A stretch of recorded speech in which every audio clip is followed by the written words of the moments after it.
અર્પિતા ચૌહાણ આપ સૌનું હાર્દિક સ્વાગત કરું છું। સમાચારને વિસ્તારપૂર્વક જોતા પહેલા નજર નાખીશું આજના મુખ્ય સમાચાર પર।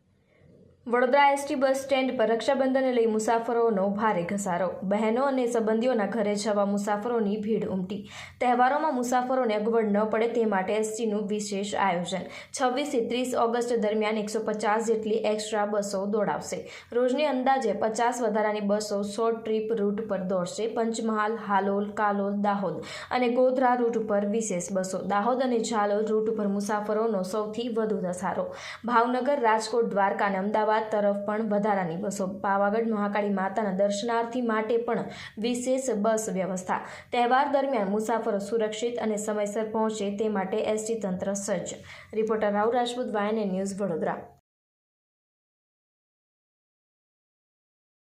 આવતીકાલે રક્ષાબંધન પરંતુ આવી રહ્યો તહેવાર ખાસ કરીને વડોદરા એસટી ડેપો કેવી રીતે સગવડ કરવામાં મુસાફરો તકેદારી શું રાખવામાં આવી? અમે વડોદરા ડેપોમાંથી 26 તારીખથી 30 તારીખ સુધી એક્સ્ટ્રા બસનું સંચાલન કર્યું છે રક્ષાબંધન નિમિત્તે, જેની અંદર પંચમહાલ સાઈડ છે, હાલોલ, કાલોલ, દાહોદ, લીમખેડા, ગોધરા સાઈડને બધા મુસાફરો અમારે જતા રહેશે। આ બાજુ સૌરાષ્ટ્રની અંદર ભાવનગર, રાજકોટ, દ્વારકા સુધીનું એક્સ્ટ્રા સંચાલન કરેલું છે। ઉત્તર ગુજરાતમાં અમદાવાદ સુધીનું સંચાલન કરેલું છે। રોજની 50 બસો મેં એક્સ્ટ્રા સંચાલનમાં મંગાવેલી છે, જેની અંદર 100 ટ્રીપનું અમારું આયોજન છે। ખાસ કરીને કયા રૂટ પર બસો દોડવામાં આવે છે, કેટલો ઘસારો છે? દાહોદ પંચમહાલની અંદર દાહોદ ઝાલોદનો વધારે ઘસારો છે મુસાફરોનો આજના રોજ। આવતીકાલે રક્ષાબંધન નિમિત્તે અમદાવાદના મુસાફરો પણ અમારે વધુ આવશે। તેમજ પાવાગઢ મહાકાળી માતાના મંદિરના પણ અમારે પેસેન્જર છે, જેનું અમે આયોજન સફળતાપૂર્વક કરી રાખ્યું છે એડવાન્સમાં।